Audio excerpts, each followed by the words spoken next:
Ang larawan sa Balay Negrens. Sa bayan ng Silait Negros Occidental, matagal nang nakatayo ang Balay Negrens, isang lumang bahay na yari sa kahoy at bato, tahanan ng mga mayayamang pamilya noong panahon ng mga hasendero.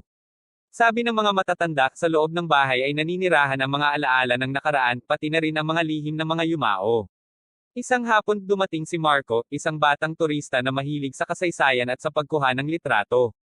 Nais niyang magdokumento ng mga anti-gang gamit at arkitektura ng bahay para sa kanyang vlog. Habang nag-iikot siya sa malalawak na kwarto, napansin niyang kakaiba ang damdamin niya, tila may mga matang sumusubaybay sa kanya. Sa isang sulok ng bahay, may lumang salamin na may maitim na frame at makapal na alikabok.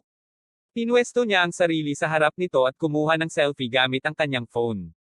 Nang tiningnan niya ang kuha, laking gulat niya nang makita ang anino ng isang babae na nakabarong at saya sa likod niya sa salamin na hindi naman niya nakita ng personal. Habang sinusubukang unawain ito, may maririnig siyang mahinang awit ng isang lullaby na nagmumula sa isang sulok ng bahay.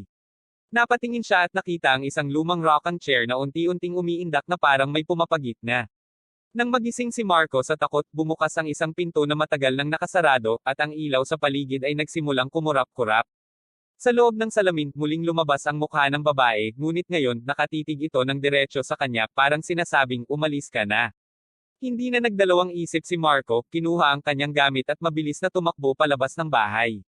Simula noon, hindi na siya muling bumalik sa Balay Negrens, ngunit ang litrato ng babae sa kanyang phone ay hindi niya matanggal kahit anong gawin niya.